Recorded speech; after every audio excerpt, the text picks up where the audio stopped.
Welcome to the 100th Monkey Radio with Tom and Ramon. Wow, Ramon, I'll tell you what, man.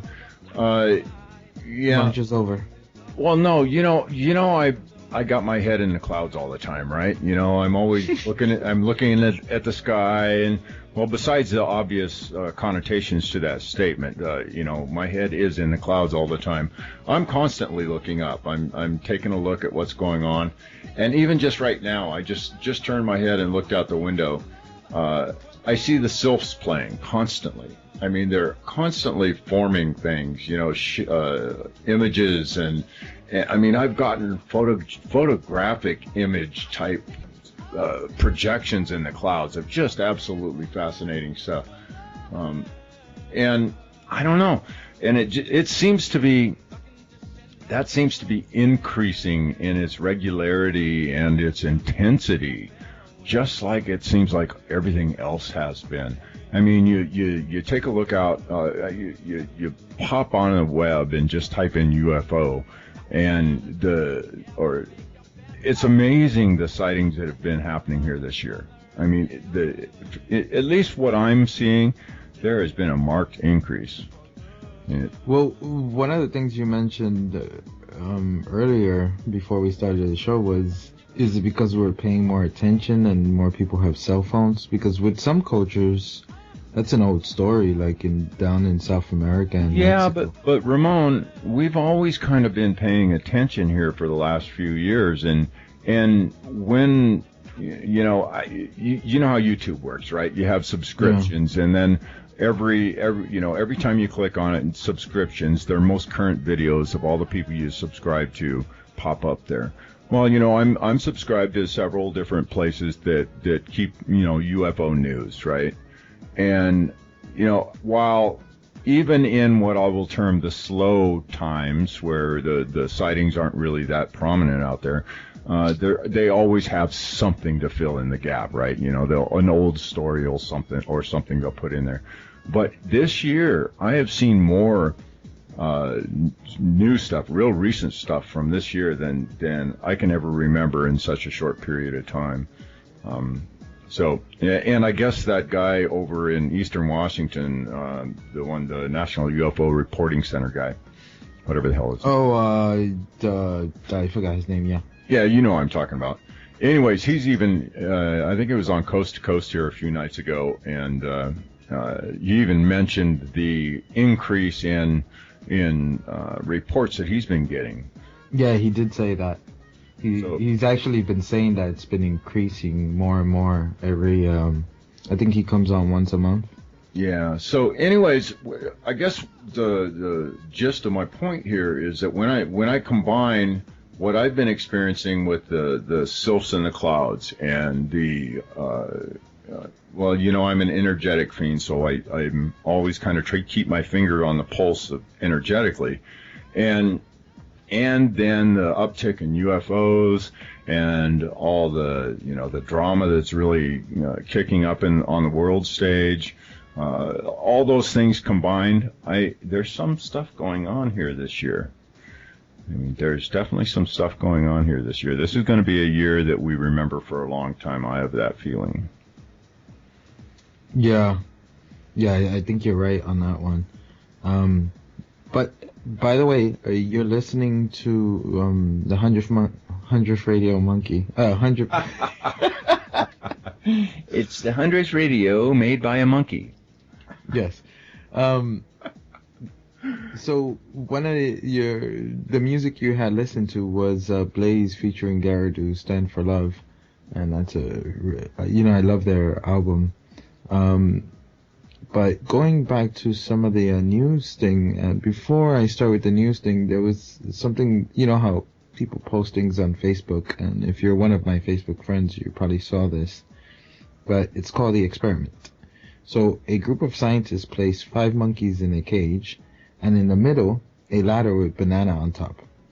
Every time a monkey went up the ladder, the scientists soaked the rest of the monkeys with cold water. After a while, every time a monkey went up the ladder, the other ones beat up the one on the ladder. After some time, no monkeys dare go up the ladder, regardless of the temptation. Scientists then decide to substitute one of the monkeys. The first thing this new monkey did was to go up the ladder. Immediately, the other monkeys beat him up. After several beatings, the new member learned not to climb the ladder, even though never knew why. The second monkey was substituted, and the same occurred. The first monkey participated on the beating for the second monkey. A third monkey was changed, and the same was repeated. The fourth was substituted, and the beating was repeated. And finally, the fifth monkey was replaced. What was left was a group of 5 monkeys that, even though never received a cold shower, continued to beat up any monkey who attempted to climb the ladder. If it was possible to ask the monkeys why they would beat up those who attempted to go up the ladder, I bet their answer would be, I don't know. That's how things are done around here. Does this sound familiar? Yep. So, I saw this and I just found it hilarious because it seemed like such human behavior. It's the state of our world today, right? Yeah, it seems like the very, dogmatic religious behavior especially. Yeah. We do certain rituals and things and we don't have a clue why. And when you ask why we do that, Well, my mama taught me. Yeah, that's just the way we do things around here. So, one last one I want to read and then we'll get into our guess.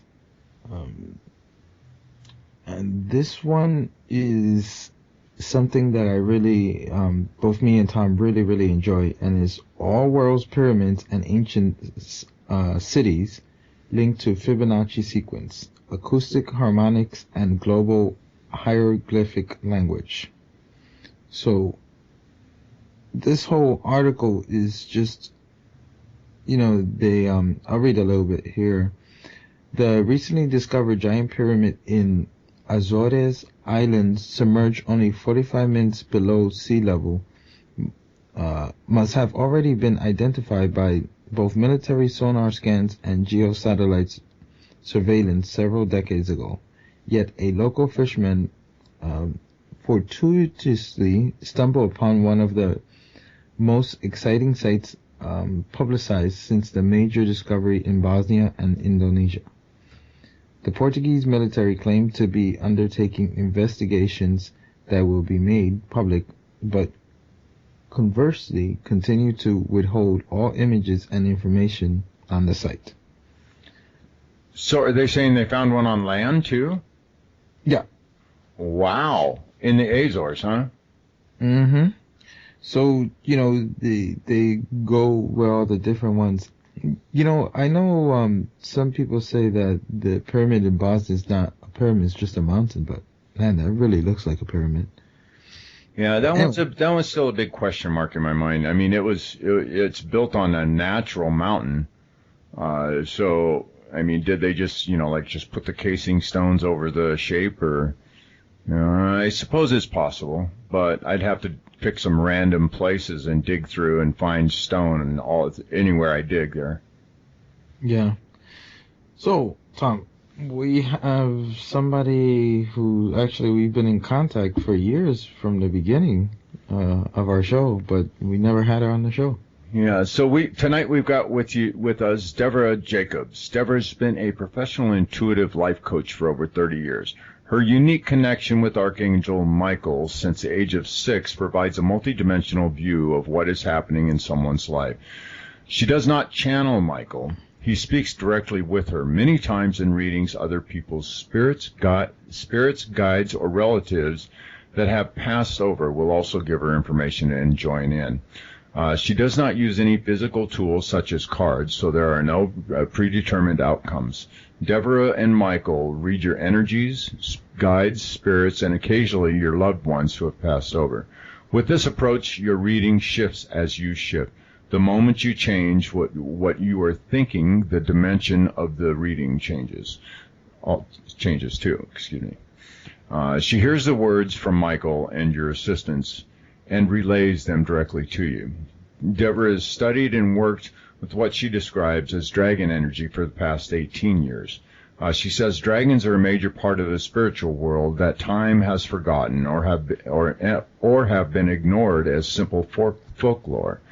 They are strong, powerful, and present in our lives if you just tap into their energy, and are present in our lives. Just tap into their energy. The ancient Celtic and Druid traditions understood that the god-goddess spirit created dragons to do good works. Devra believes through this teaching that there are 72 pleats of time going on simultaneously. I'll definitely have to ask her about that. In what many call multidimensional living, a gift of using dragon energy is the ability to move with a person through those pleats as they shift in thought and action during a reading. Devra believes we all have the gift of sight, but sometimes we are too close to a situation to read it clearly without emotions. That's when a reading from the outside source is more accurate. Most importantly, Devra is a real person, living in the real world. She's direct and says exactly what she hears. Her goal is to provide you with information that will allow you to move ahead in all facets of your life. She also works as a publicist for quite a few authors that we've actually had on the show, and this is how we actually met Devra here a few years ago.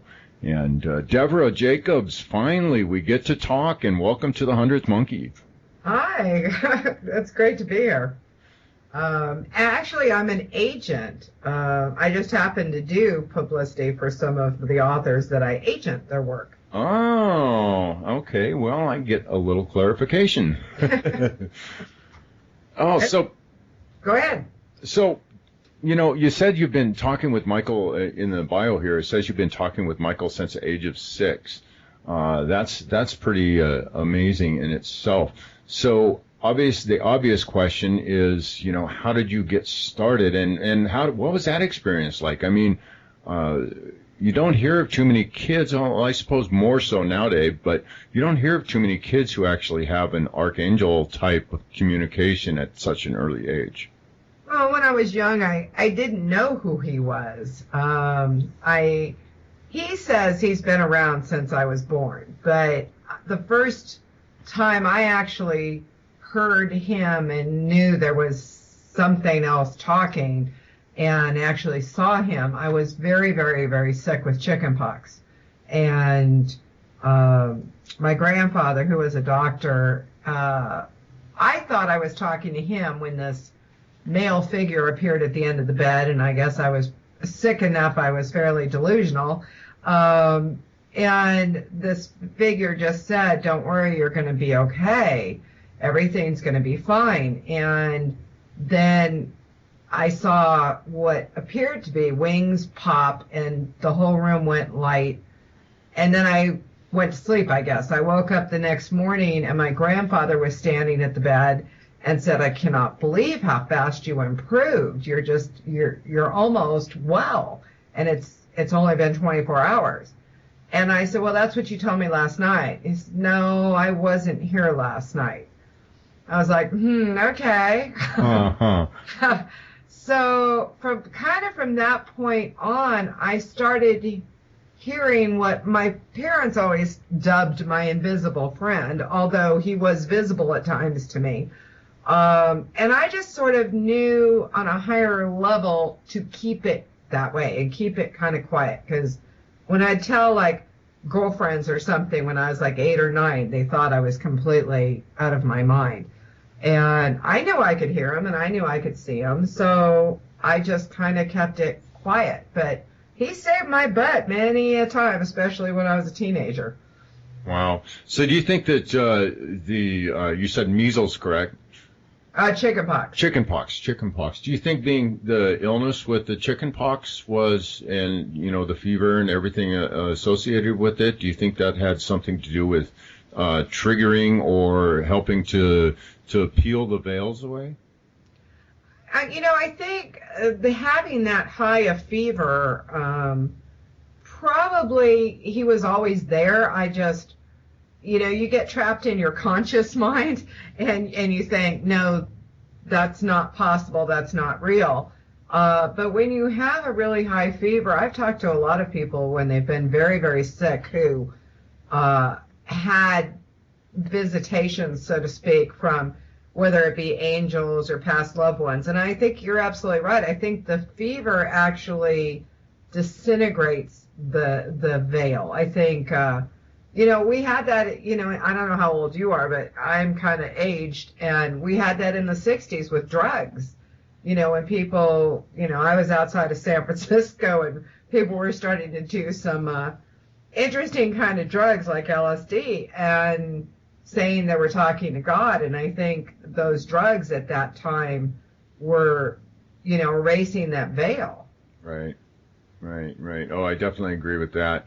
I'm a child of 61, so I missed the 60s drug scene, but I wasn't too far off. I was definitely around it. Yeah, I kind of came in on the tail end. I was born in 56. Oh, okay, so. But, living in the Bay Area, it kind of hung around. Oh, wow. Yeah, of course. Yeah, if you're living in the Bay Area, that obviously it was, you were quite well aware of it. Yeah, I still can remember going to a Grateful Dead concert in San Francisco, so. Oh, nice. Did it ever leave San Francisco? All right. I don't know. I did in '74. Oh. Okay, so from there, I'm just curious. It's hard for even children today. With the society's a lot more open than they used to be about those sorts of things. About psychic abilities and communication with something that's not within the five sense reality. A lot more tolerant now than they used to be. How did you deal with that? Or did you just completely shut it off as far as school and friends and everything were involved? It's funny because I actually used it to. I had an upbringing of a traditional Jewish family, and my parents were of the kind of mindset that they chose to ignore things that didn't make sense instead of calling attention to it or taking me to a doctor and telling him I was crazy.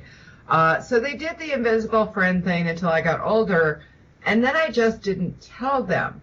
So it was really good for me that, there just wasn't any pressure that I couldn't talk to anything because I didn't know he was an archangel until I was in my 20s. There wasn't any of that on me. Like a lot of kids, I think, when they start talking about it, they come from a religious family or something that squelches them and pushes their gift away. And kind of like the monkeys climbing up the ladder for the banana, you can't do that. Only priests, can talk to God, or only, whatever. And so I didn't run into any of that. And then, of course, growing up in the Bay Area, in that time, being odd was actually normal. Right. And so I got introduced to things like witchcraft when I was probably about 16. And, that expanded out my consciousness. I had the opportunity, because I was a wild child, to actually spend 3 months in the desert with Carlos Castaneda people. Wow. And had that expansion. So I got to do and experience a lot of things that the quote-unquote norm didn't. And so Michael was always with me. I didn't know who he was. I just knew that, like if we were out smoking pot and I was going to get busted, Michael would be like, "You're not supposed to be doing this. What are you doing? You're going to get in trouble." And be like, "Okay, guys, we need to put this away because we're going to get busted." And sure enough, within 5 minutes, a cop would pull up. Right. So for me, being as wild as I was, I kind of used him to my benefit. Well, of course, I think we all do that, right? To some extent, anyways. Absolutely. I think that when something's not odd to you, it's just like a conversation, I was used to, and Michael's not around all the time. That's something really important I like to clarify with people. If he was around all the time, I probably would have put myself in a psych ward. But he's not around all the time. And so generally, he would show up at those moments when I really needed him. If I was setting myself up for a dangerous situation. I remember once trying to follow my brothers up a tree. We had these huge cherry trees. And suddenly Michael showed up on the tree limb and went, "Don't go any further." And I was like, okay. And then my brother passed me, and I went to say, "Don't go any further," and the tree branch broke. So, he tended to show up for me, and didn't always agree with what I was up to or what I was doing. Right. So it was a very interesting childhood, although I didn't know how odd I was until I got older, and I looked back and I was kind of like, "Oh, you mean you didn't do that when you were young?" It's kind of like the work I do with dragon energy. When I first started talking about it, I was like, "Oh, you don't know about dragons?" I guess I'm kind of naive. So, go ahead, Tom. No, I was to say, which could be a really good thing too, because it means that you don't close up. I remember I had a family member who really young, and I had to tell her right away, like, don't talk about those things. With your own kids, how did that play out? Were they as open as you, or? It's funny, my daughter is probably twice as psychic as I am, but totally puts it on a shelf. When she was young and she'd go to bring home friends, she'd come in running in the door and say, "Mom, put away all the incense and all these stupid pictures and stuff you have. I want a friend to come over." Mm-hmm. So she went completely the other direction. She's very conservative, but she acknowledges and respects what I do. My granddaughter, who's only 9 now, is extremely empathic. And when my daughter's not around, I teach her, and I teach her how to listen, and I'm helping her find what her gift is, because just because I speak to Michael doesn't mean that's what their gift's going to be. Right. But I definitely felt after my daughter grew up that I really kind of messed up not forcing, the issue. So when was it that you actually realized the full ramifications of who you were talking to and who you were able to communicate with? It was really great because I was, oh God, I don't even remember how old I was. I was probably maybe like 20, 21, and I was invited to study under this woman who was just this amazing witch. Good witch, only did light magic, and I felt so honored that she would be willing to take me on as a student. So I show up at her house, and I come in the door, and very young and very naive, and she looks at me and she goes, "What's Archangel Michael doing with you?" I'm like, wow. Who? And I'm looking up at him, and it was the first time I ever realized somebody could see him besides me. And I was like, "What's an archangel?" Because I was raised Jewish. We didn't have angels like right. Catholics and stuff do. I mean, they do, but they don't talk about it. And I was just like totally blown away. And she says, "Yeah, that's who the dude is standing next to you." I'm like, okay. So from that point on, I just called him Michael. But did you ever see John Travolta's movie, Michael? Oh. Yes, I remember watching it. At the end, he spreads his wings. Oh, his whole attitude in that movie is my Michael. Michael with me, and he appears to other people different ways. Some people have told me I can't talk to Michael because Michael's not sarcastic. And I hear him, he's very sarcastic, he's very demanding, he's very much the warrior that he is. And so people will say, oh no, he's an archangel, he's loving, he's kind, he's soft, and it's like, that's not my Michael. But I think all angels will appear to you and talk to you in a way that you're going to get.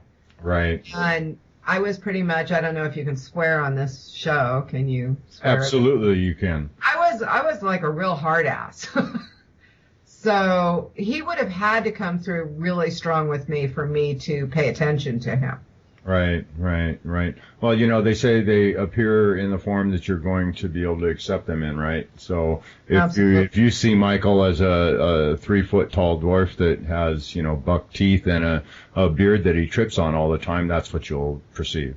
You should see right now, he's like probably about 6'7", and he's waving his sword around, and he goes, because you humans forget, I was human. I had a physical form. I was a warrior.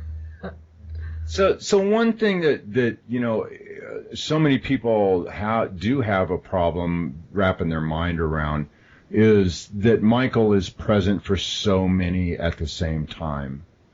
Well, it's a multidimensional universe, so it's not only on Earth. It's all over the universe. All of these angels and entities of all kinds are present for a lot of people all at the same time.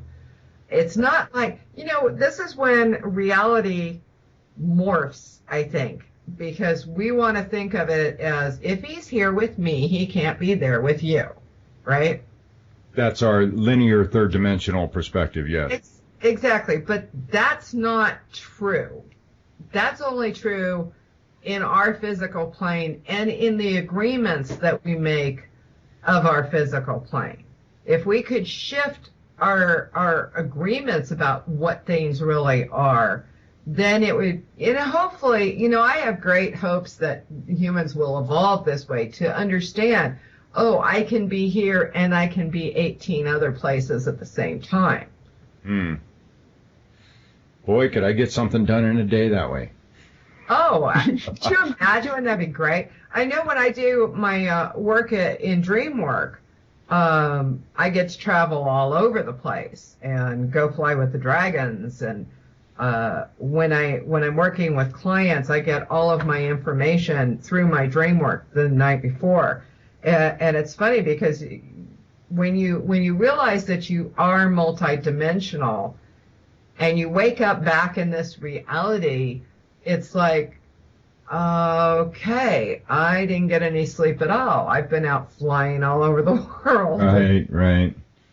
Yeah. Well, see, I've got the sort of mind that likes to have all the pieces and put all the pieces together and then take it apart and see how they fit, and I want to know how many times this gear has to turn to make this gear turn and that sort of thing. So like Michael's saying, one of the problems that you run into with that in your life is you always have to know how and why. Mm-hmm. And when humans run into how and why, they limit themselves instantly. Well, see, I've definitely been learning and learned quite a bit about how to let go of the why. But I don't take it to such an extent all the time. I won't say every time. All the time, I don't take it to such an extent that I'm not moving forward with my growth on it. Michael says you're the type that it takes apart a car engine to fix it and then has those couple extra bolts or nuts left over. Of course. And then we'll take it apart again to find out where those go. Instead of knowing that it's going to run anyway. No, actually, I think I have several buckets of those bolts out in the shop. But tell me that doesn't frustrate the heck out of you. Oh, of course it does. It came out. It worked with it before. Oh. So, let's go into some of the dragon and the 72. What was it? The 72 plates of time. Yes. So what is that exactly? the way the dragons taught me to look at it, I'm going to give you two scenarios because I feel like people will either vision one or vision the other. Think of a massive drape hanging, and you know how it goes back and forth and back and forth? Yes. Okay. So inside each one of those little pleats is another time of your life going on at exactly the same time. And all that means is that you're traveling in and out of these different places within the same life and in the same time. So if you make a choice, like I want chocolate ice cream or maybe I want tacos tonight, you actually shift in and out of these different layers of the same dimensions. And I know that's hard to understand. So let me give you a different visual. You're landing at New York City Airport, and there's 15 runways in front of you, right? Right. Okay. You want to land on the softest, smoothest, just been redone landing you can get for the softest, smoothest life. What it does when you work with multi-dimensions is you can see all these different runways before you move forward, and they're all different pleats of the same time, of the same life. So you can be heading in one, people do this in relationships. That's probably one of my best examples is people will do this in relationships, and they'll be like, wow, I keep meeting the same kind of person and it keeps having the same outcome. And it's like, yeah, look at the landing strip. It's got the big sign saying not your type. Look at a different landing strip. Maybe try a brunette instead of a blonde for a change. Or, at the first sign of interference on your radio, change directions and pick a different landing strip. Are you going to land on some that are going to be bumpy and bouncy? Yeah, of course you are. We all do. What it does, though, is it allows you to have some forethought where you can be. Did your grandmother ever say to you, make sure your brain's engaged before putting your mouth in gear? Right, of course. Well, Michael says make sure your consciousness is engaged before putting your physical in gear. So consciously, if you have a decision coming up, you can actually go to bed at night and say, hey, angels, spirits, guides, whatever's out there, come give me the answer to this. And you'll actually shift within these pleats and wake up in the morning going, wow, I could really see if I changed my major and went this way, I would make a fortune or meet the right person or whatever. But you'll always get the truth in that moment. So, like when I'm working on a session with somebody, this is one of the reasons I quit throwing tarot cards years and years and years ago. By the time you get through like a tarot spread or something, your outcome cards have changed. So you're not giving somebody an accurate reading. But if I'm working with you on giving you a reading in a session, and I say, I really feel like you're in a destructive relationship. Have you ever thought about changing and getting out? And you go, maybe I should get out. Boom, your entire future changes just in that thought with what I'm reading. So, any sense? Oh, absolutely. I fully agree with that. I mean, it's, as soon as the alternate thought is there, it changes the whole perspective and the whole way you look at everything on that path. Absolutely. I mean, I've been an intuitive life coach or psychic or whatever for 38 years. And through all those years, I've realized that all of the information I get is from the other person. It has nothing to do with me. Right. And it really doesn't have much to do with Michael, except for he's an antenna. Right. Yeah. One thing that I have really strived for myself in that communication. I mean, I intuitively I communicate, and I can sort of hear the voice, but everything seems to come to me in image flashes, and the just the thought, the injected thought, But you're a visionary. I mean, everything you do, you have to make it visual. It's really funny that the two of you are together because, Ramon, you hear everything, right? You want to be told, I love you? I haven't fixed it perfectly, but yes, I hear a lot. Okay, you hear everything. And Tom, you're a visionary. You want to see the bottom line when you go to buy a car. You want to lift the hood. And they're different gifts. Michael says that everybody on this planet is born gifted. But you have to go stand in front of the orchestra to figure out which instrument you're supposed to play. Right, right. So anything you ever do that's visual, because I think that's why you like looking up, because it's visual. And you bring things into a visual. You'll draw pictures if you're trying to design something, where Ramon wants to hear everything.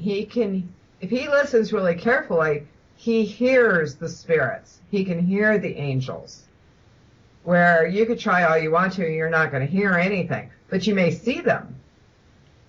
I've actually I've been able to get the audio stuff occasionally, but it's most of the time when I really try to tune into it, it sounds like a room full of garbled voices. Right, because it's not your gift, and that's not. This is why, with as much as I love getting my clients booked at conferences, I hate going to conferences, because human nature, somebody goes and takes a 3-hour class from somebody on reading auras, and then they leave deciding that all of this is garbage because they never could see an aura. But that might not be their gift. Right, right. But when you tap onto your gift and you find that which you are supposed to play, then you got to practice and practice and practice and practice. And the more you practice, the more you'll see, the more you'll hear, or the more you'll touch, hands-on healers, it's all feeling. And they want to hear angels, like Michael. And it's like, you're not going to in this lifetime. That's not your gift. Yeah. With me, I've been hearing things since a kid, but it became garbled, and now it's starting to become more clear. But it's only in between, either in deep meditation, or the hypnagogic state. Yeah, because you have to off the noise. Yeah, it's the only time I get. But the visions will come in here and there, and like, for example, I saw I teach English here in Japan, and I saw one of my students' aura, and it's only on women I can sometimes see. And I see like this red coming off her shoulder. And I asked her, does your shoulder hurt? And she was like, no. And I was like, okay, let me let go of that. But No, she was probably pissed off at somebody, though. She didn't seem pissed off. Yeah, red is a very heavy. I mean, she could have. I don't know how old she was, but there's a lot of things that will cause red in the auras. Yeah. I'm not much of an aura seer. I see these things, but I figure I have my hands full with Michael, so I don't need to go learn something. Oh, right. Right. And you could probably learn almost any craft. I mean, if you practice the piano long enough, even if you're really crummy when you start, you're going to learn how to play. Right, right. Yeah. I agree with that. What's scary to me is the people that, go take a 1-week class and then go home and put a sign on their door saying, now doing. Right, It's like, oh, God. Right. So why the dragon imagery? Hold on, Tom. I have to take down the sign. Oh. Right. So what? Where's the dragon imagery come from, and where did those come into your path? Well, I actually met this absolutely, literally insane sorcerer who the only thing he said that made any sense to me at all is he kept saying, "You're a dragon, you're a dragon, you're a dragon, you're a golden dragon, and the dragons are the keepers." And he started all this stuff, and it was like resonating with me that, okay, maybe that's true. And so I asked him in very limited doses by phone to teach me everything he knew about dragons. And the Reader's Digest version is this, that dragons were in physical form as we know them from mythology. But dragons were created by the goddess or god energy to take care of this planet. So dragons would keep the air clean and purify the land and clean the waterways. And then, you know, religion and humans kind of collided with dragons who were trying to burn down fields that were infested with boll weevils or whatever to protect the land. And they decided that, you know, they must be the work of the devil and started killing them all off.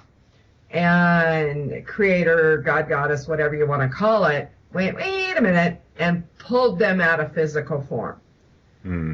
And so they still exist, just like they always existed, doing things for this planet. They're just in energy form now. And when you do dragon energy work in either hypnotic state or meditation state or dream work, you can actually get them to show up physically so you can see them. And go ahead. I've seen, one time I saw like a group of dragons in the clouds, and it was like the Asian style dragons. Yeah. And it was like a group of them moving, you know, I was guessing they were sylphs or, you know. And another time was in a vision, I was in the bath and it was a black dragon. And I was able to see it perfectly. It only, like, the vision only, it was like a flash.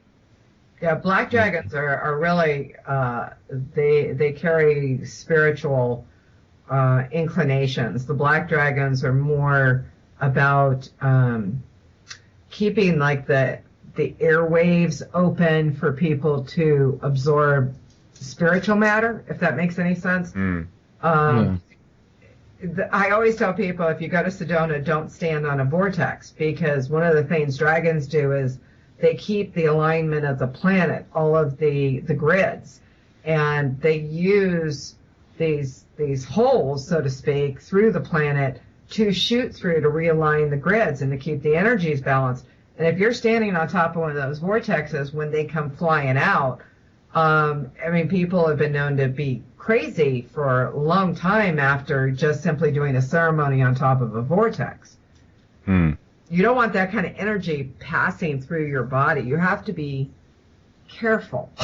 Right. With dragon energy. I'm actually co-leading a trip to Scotland at the end of August with Maureen St. Germain and Jane Wardlaw, where we're going to go through all the myths, mysteries, and the magic of dragons and Michael.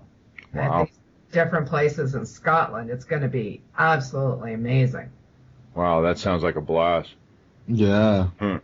Yeah, for people to be able to relate to something, like I said, I didn't know people didn't know about dragons. I think, I was talking to Doreen Virtue, and I said, I think I now know what you felt when you wrote your first angel book, and you thought people already knew about angels. Right. Yeah, what's wrong with you people? Yeah, I mean, it's like, okay, I've been collecting dragons since I was like 3 years old.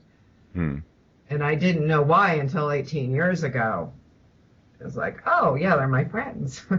So I had a pretty interesting visual when you were describing them a few minutes ago. And before Ramon brought up the black dragon thing, I had quite a striking image of a yellow dragon with almost a golden outline. It was kind of hard to describe the outline I was seeing, but more the Oriental style of a dragon too, but just a brilliant yellow.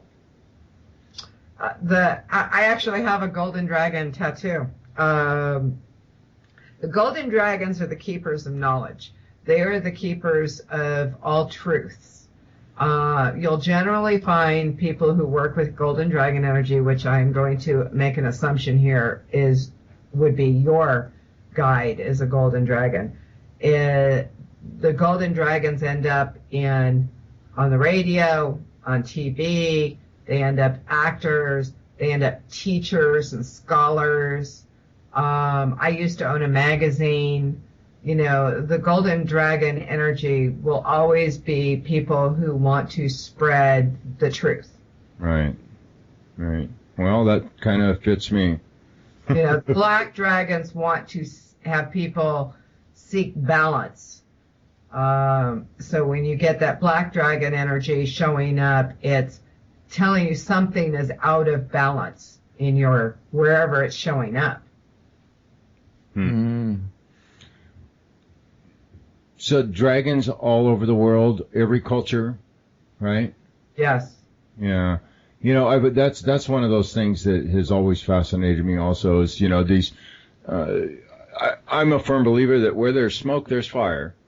And with all these different myths of the dragons in every culture, on every continent, I agree 100%. They had to have been here. Well, and they actually have been everywhere. I mean, dragons are one form of UFO. I mean, they roam the universe. It's not just this planet that they need to work on.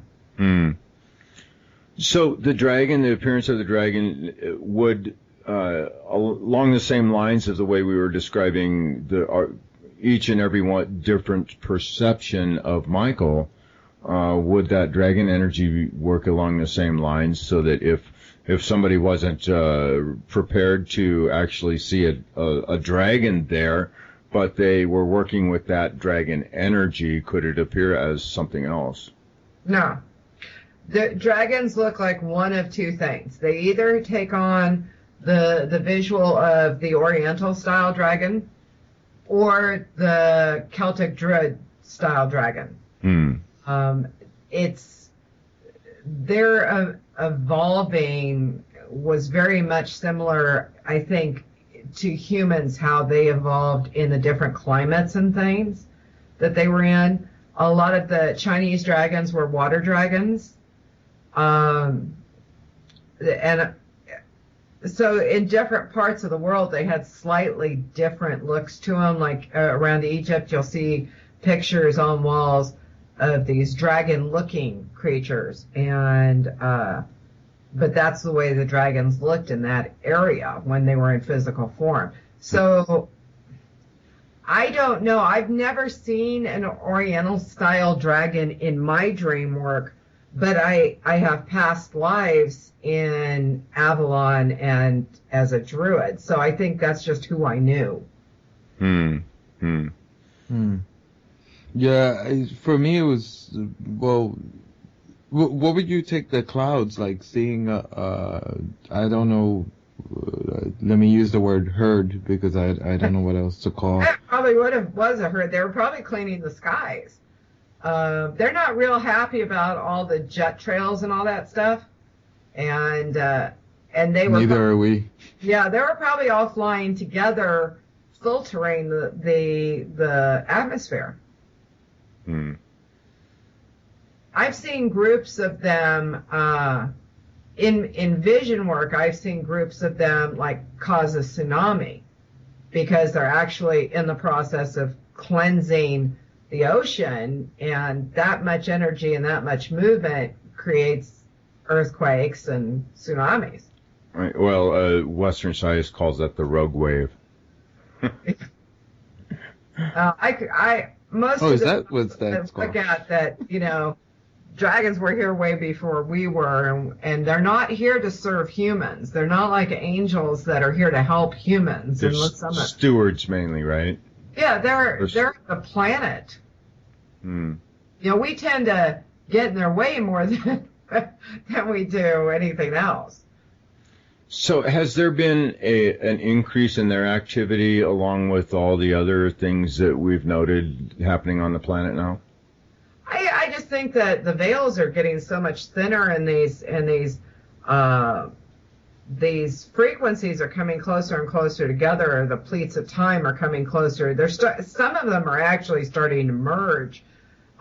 So we can't, at some point, we have to be able to open up and acknowledge that there's something bigger and better out there than us, and start embracing it and working with it. I mean, so many countries, you were talking about UFOs when we first started, and we're one of the few countries that don't acknowledge UFO activity. In places like Mexico and Japan, they broadcast it on the news. Right. It's the norm. Japan is not. They do broadcast it on the news, but it's the same style as in America, like those. For example, tongue-in-cheek reports. Yeah, like the TV shows that you'll see in America. I don't know what they have now in America, but like Strange Universe, if anybody remembers that TV show. Well, I know in Mexico In Mexico, they're very open, yeah. They're very, very open about it. And the guy that owns UFO Magazine films a lot of sightings in Mexico and sells them and works with a company in Japan. I thought Japan was further along than that. But, America, it's like, oh, no, they don't exist, because we're so arrogant. Yeah, you would think it would be more open here because it is part of their myth and culture, but it's not something you can really discuss openly. Like, people will still look at you like you're crazy, and even though you'll say, well, I saw this and this and that, it was like, yeah, but that was that, so it depends, again, it depends what crowd you're around. Yeah. The same in America, but unlike Mexico, for example, it doesn't matter what. I've never met a skeptical Mexican that said they don't believe or haven't seen one. So. Oh, they're everywhere. I'm in the mountains of Arizona, and I have to laugh when people here say, "Oh, you're crazy. There's no UFOs," because I see them all the time, and I never, until I got to know Lee Elders, who you and I were talking about earlier. And he kept saying, look up. You got to look up. The reason nobody sees them is people don't take the time to look up. And I started looking up, and it was like, wow. And my granddaughter, when she was about 3, no, I guess she was 4 because she was speaking. We were driving along, and she says, UFO, UFO, UFO. And out the window, she was looking up. And I'm like, wow, the kid saw it. At some point, we're going to have to decide that it's okay that there's stuff we don't understand, or we're going to get lost in the mix. Yeah, absolutely. Yeah. Absolutely. Yeah, I agree. had this thing I put on my Facebook page the other day saying duct tape can't cure stupid, but it can sure muffle the sound. Oh, man. Oh, so Devra, we're nearing the top of the first hour here, and wow, some good stuff. We'll definitely continue on with this in the second segment.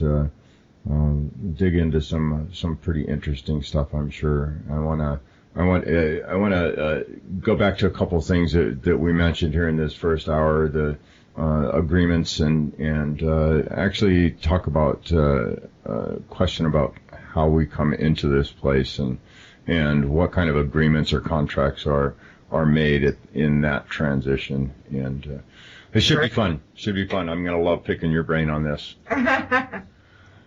So how would people get a hold of you for a reading? You have a website, and you do all sorts of work there? Well, I'm actually booked exclusively through Shirley MacLaine's website. Oh. Yeah, I'm actually the only psychic on ShirleyMacLaine.com. And you have to find me under shopping, which I think is hysterical. But you can go to Readings by Devra, and it's DEVRA.com, And I have all the information on there, and you can get links, and there's mini reads, and you can get linked over to Shirley's site from there. And you can also find out about Scotland. Oh, there we go. There we go. And I'm on Facebook. All right. Well, we'll have links to all that on the show page here, guys, so you can click right on over to our websites. So, all right. Well, I want to thank everybody for listening to this first hour. And if you are listening on one of those other media outlets like the YouTubes and the Vimos and the iTunes and wherever else this happens to land, I would urge you to pop on over to the100thmonkeyradio.com and consider becoming a member and helping to support Ramon and I and all we're doing with the radio show. Everything goes back into the show, guys, so it's good stuff. And I guess condemnation without investigation is the height of ignorance. The love you deny is the pain you carry. And we're going to let Blaze featuring Garadu take a stand for love. Take us out of here. Namaste.